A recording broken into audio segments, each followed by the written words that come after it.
knyginę. Dabar bus apmąstytas. Aš tik istorijos felčeris.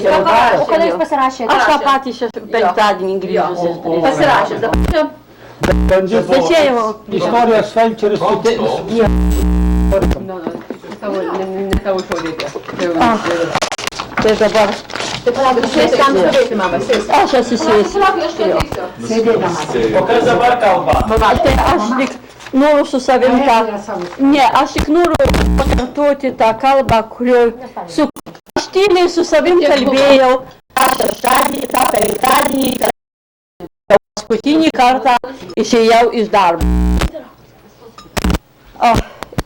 Atsisėdau, nuvargusi ir nutariau taip savo, kad tai prisiminti rugsėjo 1 penktadienį. Rugpjūčio 11 dieną 1969 metais pradėjau dirbti Detroito miesto knygyne kaip raštininkė ir vėliau kaip katalogų departamente technikė. Darbas buvo įvairus – rašyti mašinėlę, atsakyti telefoną, suskirstyti kartotekas, įvairias korteles ir atitinkamai pagal alfabetą sudėti į stalčius. Laikas, rodos, visai nepastebimai prabėgo – 6 metai ir 2 mėnesiai. Darbe neprailgo, nes darbas buvo įdomus ir mėgiamas.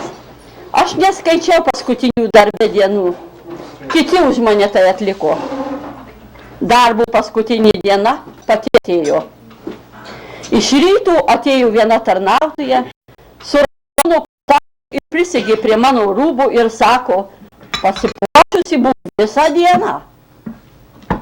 11:30 mane pakvietė pietums į kiniečių restoraną. Netikėjau, kad mano departamento visi 28 tarnautojai ten dalyvautų. Mano nustebimui visi buvo nuo vyriausių viršininkų iki žemiausių. Sujaudinta tokių netikėtumų negalėjau beveik kąsnių praryti, bet bandžiau kinietišką arbatą vis gerklę paplauti. Po 2 valandų vaišių įvairiais patiekalais nusprendžiau keletą žodžių išreikšti savo padėką visiems. Atsistojau ir nuėjau į vidurį stalo ir pradėjau.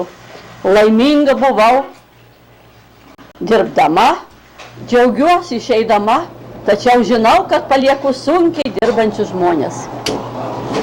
Tikrai nelengva paskutinė darbo diena man buvo. Ne nuo darbo, aišku. Žiūriu ant mano rašomų stalo auga sveikinimų ir linkėjimų atvirtis. Vieną voką atplėšiu, įdėta $10, pasirašo Italija, Negrė, Amerikietė. Visos yra buvę mano bendradarbis. Žiūriu paketėlis, atidarau, graži sagutė, voveraitė su deimantinėm akutim.